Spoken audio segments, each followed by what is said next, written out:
Hello, Rotarians and friends. In April, Rotary shines a global spotlight on one of the most urgent challenges of our time, the health of our environment.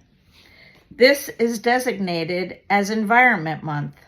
It's a time for Rotary clubs worldwide to renew their commitment to sustainability, conservation, and climate resilience. And while Rotary has long worked in water, sanitation, and disease prevention, our focus on the environment affirms something deeper, that the well-being of people is inseparable from the well-being of our planet. Here's Terry Reed, our district's Environmental Sustainability Chair, to talk about the environmental initiatives happening in our district. Hello, Rotarians, and welcome to Environment Month in Rotary. You know, environmental stewardship is not a luxury, it's a responsibility. As people of action, we understand that lasting peace and prosperity are impossible without ecological balance. And so here in District 7430, we're doing our part. Here is a look at some of the environmental projects that our district clubs have worked on in the past few years, and some of the clubs' work that's being done this month in our communities. Many clubs will be doing environmental cleanup projects. They will be working on roadways, trails, parks, and even along waterways. These simple acts of picking up and cleaning up make a huge environmental difference. Some of our clubs will be engaged in tree planting projects in parks and other public lands. We lose far too many trees every year. Trees help prevent flooding, release oxygen, reduce pollution, and they tend to boost our overall health and mood. Planting trees can be a fun and satisfying project for Rotary clubs. A few of our clubs are involved in stream restoration projects, where they are building structures to stabilize stream banks to prevent erosion, removing invasive plants like honeysuckle and knotweed, and replacing them with native tree species. These efforts help to improve aquatic habitat and water quality for aquatic creatures such as insects and fish. The planting of pollinator gardens has become a common project for our district Rotarians. Insect populations have decreased dramatically over the past few decades. We can help bring back pollinator insects by planting native flowering plants. Several clubs have teamed with local parks officials to create gardens of native plants that attract pollinator insects like bees and butterflies. Some of the clubs built and installed bee boxes that serve as habitat for native bees.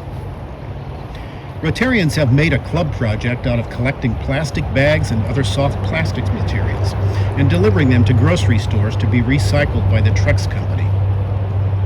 After a club has collected 250 pounds of plastics in a 3-month period, they can become eligible to receive a free park bench from Trex that the club can donate to their community. The district environmental sustainability team has been investigating ways to keep food waste out of landfills.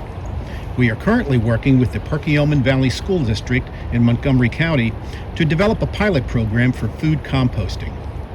They will be using the program as an educational tool for elementary school kids next year. And we are researching ways to help to reduce your personal carbon footprint. Look for our first article on the topic in this month's district newsletter. So as we step into this environmental month, I hope you will be inspired by the power of our collective action and the joy of serving our communities and our planet. Let's make every initiative count, every project matter, and every day a step closer to a more sustainable world. These aren't just service projects. They are a promise to the future generations that we will leave the earth better than we found it. Thank you for all you do.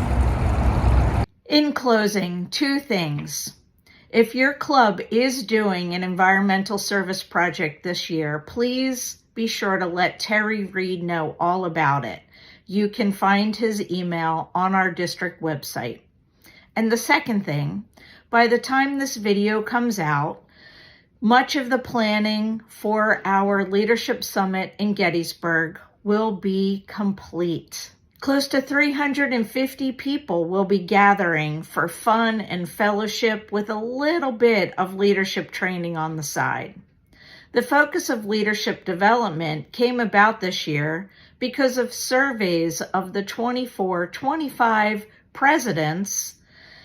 They said they no longer are getting leadership training at work. So Rotary stepped up and we are wanting to provide that. I encourage all clubs going forward to set aside some money to reimburse your current presidents for future district conferences. Thank you and have a great month. See you in May.